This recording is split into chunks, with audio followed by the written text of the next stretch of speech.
A city of wealth, a city of power, a city that once stood as the greatest rival Rome had ever known. Carthage wasn't just a trading hub or a military stronghold, it was a full-blown empire wrapped in stone walls, stretching its influence across the Mediterranean. At its height, this North African powerhouse had a population of around 750,000, a vast navy that controlled the seas, and an economy so strong that its gold and silver coinage flooded the ancient world. Yet today, its ruins barely hint at the grandeur it once held. But step back a couple of millennia, and Carthage was alive with bustling markets, towering temples, and ships packed into its legendary harbor. In this video, we will dive inside the walls of Carthage, the Rome of Africa.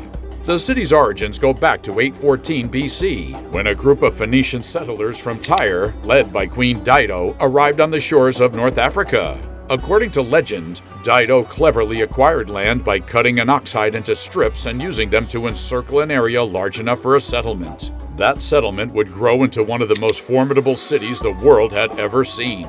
Whether the story is true or not, archaeology backs up the idea that early Carthage began around the Byrsa hill, the heart of the city and later home to its towering Acropolis. Early on, Carthage thrived as a center of trade. Its strategic location, right at the crossroads of major Mediterranean shipping lanes, made it a magnet for merchants. Goods poured in, gold from Iberia, grain from Sicily, textiles from Egypt, and exotic spices from the East. As its wealth grew, so did its ambition.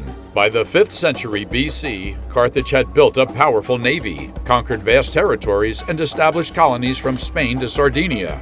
The city itself expanded far beyond its original core. No longer just a Phoenician outpost, it became a melting pot of cultures. Libyans, Greeks, Numidians, Italians, and Celts all lived and worked within its walls. And those walls were no ordinary barriers. Carthage had two main defensive lines, one along the sea and one on land. The sea wall stretched for nearly 25 kilometers, standing 10 meters high and 5 meters thick. These stone fortifications, studded with watchtowers, protected the coastline and housed the city's massive naval fleet. The land walls, however, were even more impressive. Rising 15 meters high and stretching 10 meters thick, these defenses were reinforced with a series of ditches, bastions, and massive towers spaced every 60 meters. Deep inside, hidden chambers held enough supplies to sustain an army, stables for 4,000 horses, barracks for 24,000 soldiers, and a holding area for 300 war elephants. Step inside the city and the scale of Carthaginian power becomes even clearer. Past the fortifications lay the Megara, a district unlike anything found in Rome or Athens. Instead of packed streets and towering buildings, this was an expanse of lush gardens, sprawling orchards, and elegant countryside estates. It wasn't just a place for the wealthy, it was a showcase of Carthage's agricultural mastery.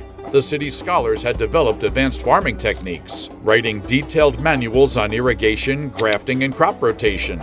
They transformed the surrounding lands into a food-producing powerhouse, with olive groves, vineyards, and wheat fields stretching for miles. Deeper into the city, the landscape shifted. Here, the streets were lined with homes, workshops, temples, and markets. The Carthaginians, unlike the Romans, built their city with a unique urban layout. Instead of sprawling, chaotic streets, Carthage followed a grid system. Straight roads, neatly arranged blocks, and carefully planned spaces for commerce and worship. The main marketplace, or agora, was a hub of activity, filled with traders shouting out prices, artisans crafting goods, and politicians making deals. At the heart of the city, towering over everything, stood the Byrsa hill. This was Carthage's Acropolis, home to its most important temples, government buildings, and elite residences. The Temple of Eshmun, dedicated to the Phoenician god of healing, dominated the skyline, its massive columns gleaming in the sun.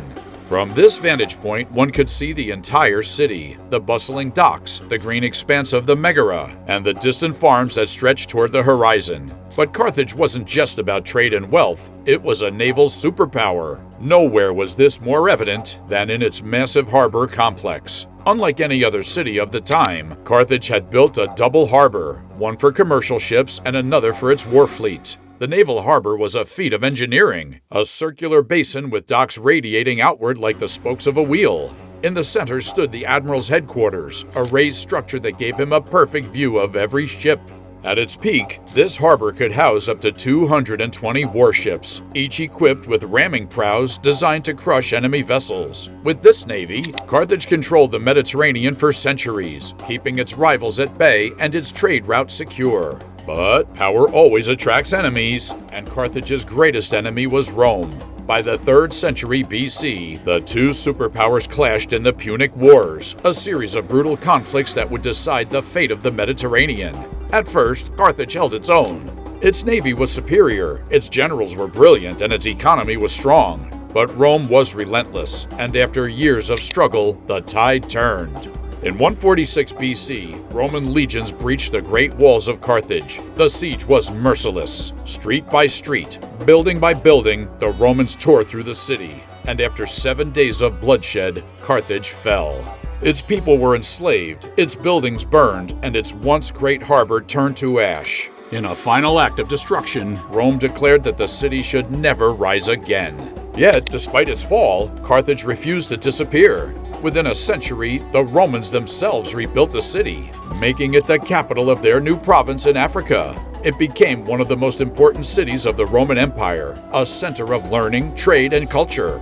At the heart of Carthage, 3 massive avenues stretched down from the Acropolis, leading directly to the Great Agora. Wide enough for entire processions, lined with towering apartments and bustling with life, they created a grand entryway into the center of Carthaginian power. But in times of war, those same streets became deadly traps. When the Romans finally breached the city, they charged up these avenues, expecting a quick victory. Instead, they found themselves caught in a maze of ambush points, with Carthaginian fighters striking from above and behind. Every step forward cost them blood. The streets of Carthage were battlegrounds. Beyond these war-torn roads lay the Great Agora, the beating heart of daily life. Here, thousands gathered every day to trade goods, debate politics, and settle legal disputes. Merchants hawked wares from across the Mediterranean: olive oil from Iberia, perfumes from Egypt, silks from the East. Politicians made their cases in public debates, with citizens voicing their support or outrage.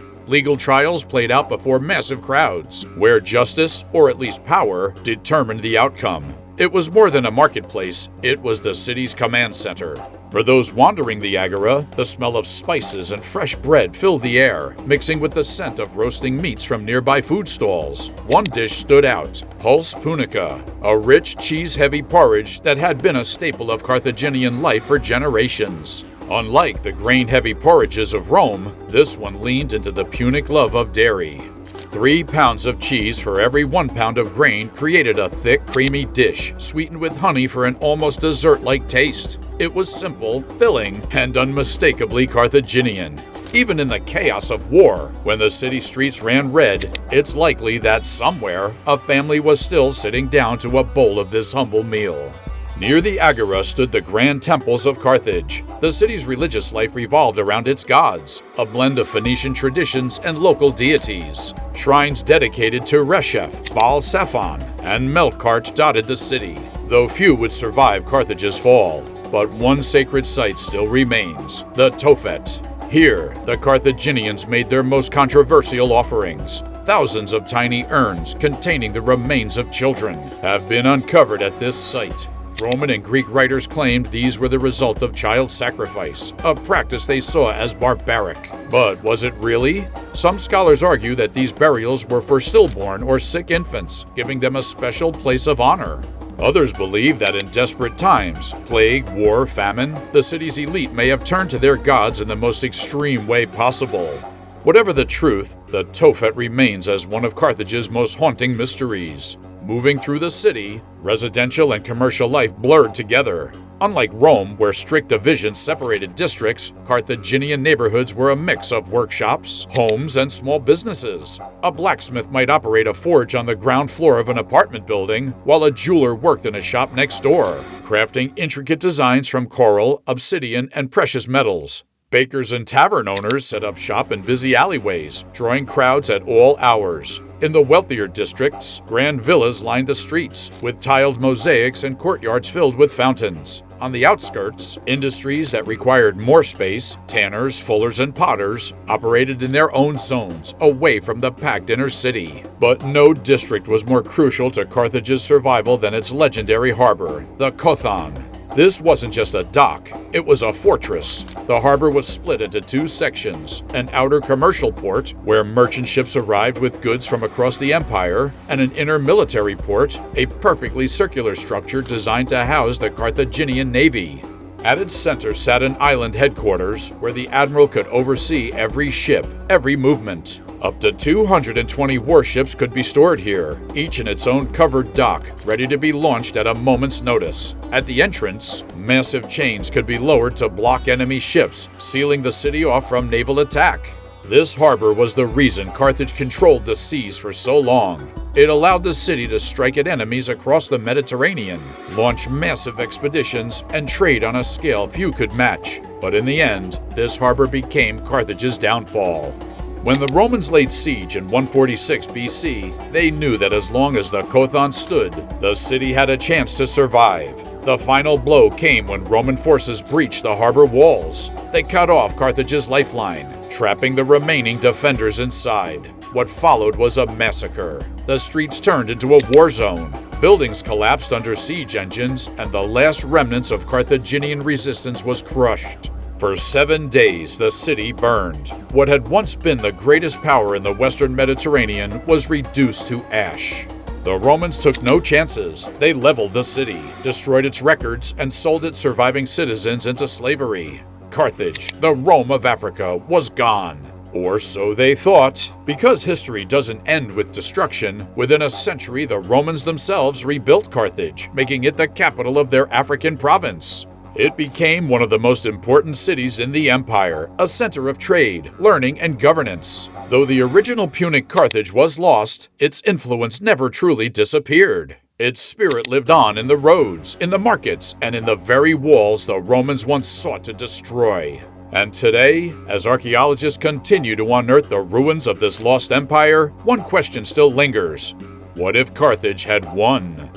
If you enjoyed this journey through Carthage's past, be sure to like, subscribe, and turn on notifications for more deep dives into history. Thanks for watching, and we'll see you in the next one.